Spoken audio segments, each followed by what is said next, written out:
Hello, Diocese of Olympia and other friends. This is Carla coming to you from day 3 of It's All About Love here in Baltimore. It has been another remarkable day. It started with worship and a plenary session led by 3 amazing young people, all of whom were giving us the good news and the bad news on the state of climate justice. One of those 3 young speakers was none other than our own Adrienne Elliott. It was great to see her up in front presenting, and she and her 2 companions, they definitely rocked the house. Big props for Adrienne and the work that she continues to do in climate justice, even as she is engaged in the work of multicultural ministry. There is no doubt about it. Hiring Adrienne is the smartest thing I've ever done. She is a true gift to our ministry. After the opening plenary, it was yours truly's turn to sit on a panel with 2 other remarkable folks and tell the story of Circles of Color, and to get a chance to tell a little bit of the good news of what God's been doing in and through us, to talk about the power of grassroots organizing for the church, to talk about what happens when people of color get together to tell their stories, to lay their plans, and move the church forward.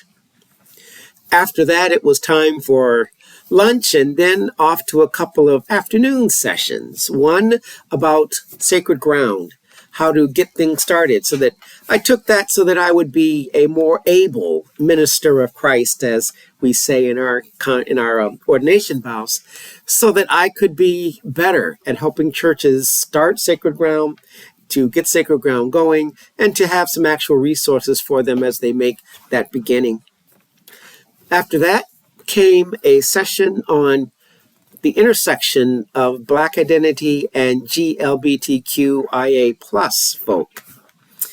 I have to admit that this was a disappointment, not because of the content of the workshop. That was excellent. What was a disappointment was when I took a look around the room and saw only 3 Black folk in the space, 4 counting the presenter.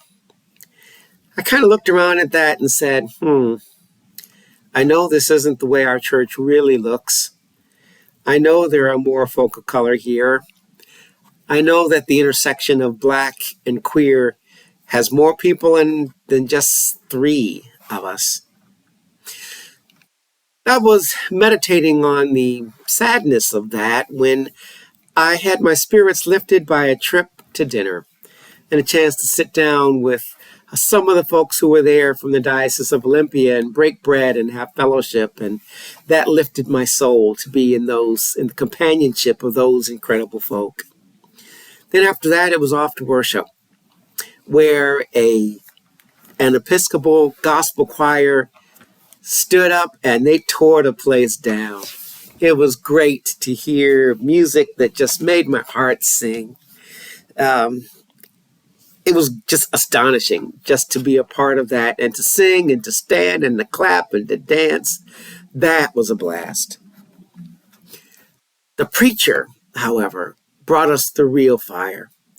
She challenged us to honestly believe that the Spirit of the Lord is upon us as individuals and as a church, to do what Jesus did, to proclaim good news to the poor, to proclaim the recovery of sight to the blind, to set free the prisoners, to end the oppression, and to declare the year of God's Jubilee right now, right here. It was definitely a sermon that made me feel that I was being put on the spot, and I'm thankful for it. After that, it was the opportunity to come back to this room, collect my thoughts, and then have this blog. I must say that it's been a joy to sort of have this series throughout the time here at this event. It's helped me think through some of the things that has happened and some of the events and the people, the conversations, that have taken place. I look forward to sharing some of these when I return to Seattle, having the chance to share them in the writing of our newsletter and also on our website in my blog. Lots of room for thought, lots of room for contemplation, lots of room for action, lots of room for growth. Well, I think that's about all for now. Time for this weary cannon to go and have a little nap before it's time to rise and take part in the concluding events of this festival tomorrow.